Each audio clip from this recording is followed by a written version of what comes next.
c'est qu'au niveau de la BCE, on voit de plus en plus d'inquiétudes autour de ces sujets de risques technologiques. D'un côté, elle regrette le manque d'innovation et l'obsolescence d'un certain nombre de systèmes qui les mettent en position de vulnérabilité par rapport à ces sujets-là. Et d'un autre côté, l'innovation, comme le dit Philippe, elle ne vient pas de l'intérieur, elle vient de l'extérieur et elle vient d'acteurs qui transgressent un certain nombre de règles. Donc, comment les encadrer, comment encadrer l'innovation pour qu'à la fois le système progresse, soit plus résilient en termes de technologie, d'infrastructure, et en même temps ne pas tuer l'innovation non plus dans l'œuf en mettant un cadre trop précis tout de suite autour de tout cet écosystème qui est très riche et qui permet de faire bouger quand même un petit peu les choses. Le sujet de la réglementation, en fait, il faut prendre un peu de recul parce qu'il y a le sujet de ce qu'on souhaiterait qu'il soit en place et de la protection du consommateur et de l'épargnant, qui est vrai, on a tous envie que quand on va chez un prestataire, nos actifs soient ségrégés, il y a une assurance, on puisse se retourner contre la personne si ça se passe mal, etc. etc. Maintenant, le numérique a un peu chamboulé nos amis régulateurs parce que maintenant, ça fait 20 ans, 25 ans que, en fait, avoir une réglementation nationale toute seule et sans harmonisation internationale, ça sert de moins en moins. Et l'affaire récente FTX l'a prouvé, c'est que FTX est illégal en France, mais FTX opère en France et l'AMF n'y peut rien parce qu'ils sont aux Bahamas. Donc, de toute façon, à partir du moment où on peut se connecter sur un site internet, et ça marche pour les autres, c'est pas que crypto, on peut se connecter sur un site aux Bahamas de toute façon. Donc l'enjeu réglementaire qu'on a eu en France, c'est comme ça qu'on l'a abordé. Aux États-Unis, ça a été complètement l'inverse, mais en France, ça a été abordé sous l'angle, il faut d'abord créer le cadre, et ensuite les acteurs pourront aller dans un cadre qui est clair et se projeter. La contrepartie à ça, c'est que du coup, les acteurs français et maintenant européens, puisque ce cadre va être répercuté au niveau européen à partir de 2024, ils ont des contraintes par rapport à des acteurs étrangers qui leur permet d'être moins compétitifs. Donc typiquement, même si aujourd'hui on est un des seuls pays qui a un cadre, et demain l'Europe sera le première région à avoir un cadre réglementaire sur le sujet des cryptos, quand on demande aux Français vous êtes chez qui pour acheter vos cryptos, les 2/3 répondent pas du tout chez un acteur français, parce qu'en fait les autres sont plus compétitifs. Aux États-Unis, c'est l'inverse, c'est-à-dire que maintenant les acteurs crypto s'en plaignent, c'est-à-dire qu'il n'y a tellement pas d'encadrement qu'ils disent je ne sais même pas à quelle sauce je suis mangé. Je parlais de Bitcoin tout à l'heure. Ce qui est très intéressant, c'est qu'aux États-Unis, vous avez deux organes de réglementation différents, qui sont la CFTC et la SEC. La CFTC, elle gère les commodities, les matières premières, et la SEC gère les securities, donc les titres financiers. En fait, c'est quoi Bitcoin ? C'est une commodity ou un titre financier ? Et en fait, ils ne sont pas d'accord. Et donc, c'est pour ça que je disais tout à l'heure que sur Bitcoin, qui est vraiment différencié du reste, ils sont en train de se mettre d'accord, c'est pas encore officiel, mais pour l'instant, le discours commence à converger vers le fait que Bitcoin serait une commodity. Mais tout le reste ne le serait pas. Tout le reste serait un titre financier parce qu'on est en capacité d'identifier un bénéficiaire effectif, une fondation, un revenu, un dividende, quelque chose. Donc, le fameux ROITES, pour ceux qui connaissent, on est capable d'identifier un revenu, donc il y a une sécurité, un titre financier. Mais donc, aux États-Unis, ils ont eu 10 ans, 15 ans d'innovation sans trop de contraintes, la seule contrainte étant la bonne pratique de marché. Et donc, les acteurs qui voulaient être sérieux, ils trouvaient d'autres alternatives.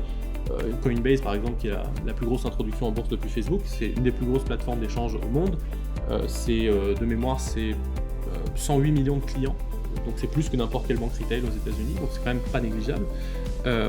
Coinbase, ils ont fait une introduction en bourse, mais c'est une alternative entre guillemets pour se faire réguler, c'est-à-dire qu'en faisant le processus d'introduction en bourse, ils montrent pas de blanche d'une certaine façon, leurs chiffres sont publics, sont vérifiés. Kraken, qui est une autre plateforme concurrence, ils ont décidé d'obtenir une licence bancaire dans un état américain. Donc ils ont chacun fait leur petite sauce pour essayer de prouver qu'ils n'étaient pas des fraudeurs. Mais ça leur a permis de devenir majeurs, et donc maintenant en France, la plupart des gens sont chez Coinbase, Kraken, Binance, etc., qui ne sont pas des acteurs français. Et on a ce débat de régulation qui au niveau européen va être implémenté, mais qui maintenant va devenir un sujet politique d'harmonisation internationale. L'avenir de la blockchain, c'est de servir à représenter des vrais actifs, donc des œuvres d'art, on a parlé de produits de luxe, des vrais actifs. Parce que là, à ce moment-là, vous voyez qu'on sera tout à fait à l'opposé de la blockchain, c'est-à-dire que derrière, il y aura quelque chose. Donc, derrière la technologie blockchain, il y aura, en l'occurrence, vraiment des actifs. Donc quand vous posséderez un objet de cette façon-là, vous posséderez quelque chose. Et si j'ai beaucoup parlé de blockchain au début, c'est d'abord pour des raisons historiques, c'est quand même faut rendre hommage à c'est comme ça que c'est arrivé. Mais c'est aussi parce qu'aujourd'hui, il faut bien être conscient que cette partie qui est la plus prometteuse ne représente presque rien des crypto-actifs d'aujourd'hui. Probablement, les crypto-devises, enfin la blockchain et ce qui a été bâti du même genre, parce qu'effectivement, il y a eu plusieurs concurrents qui sont apparus. Quand quelque chose a du succès, il y a toujours des concurrents qui apparaissent, c'est très bien. On a parlé de l'Ethereum, etc. Ces crypto-devises qui ne reposent sur rien représentent, je dirais aujourd'hui peut-être 80, 90%, 95% des crypto-actifs. Et donc, et le grand public et les jeunes, les 8% de gens qui achètent, ils achètent des crypto-devises. Et pas des sacs à main Louis Vuitton enchâssés dans une blockchain, pas du tout.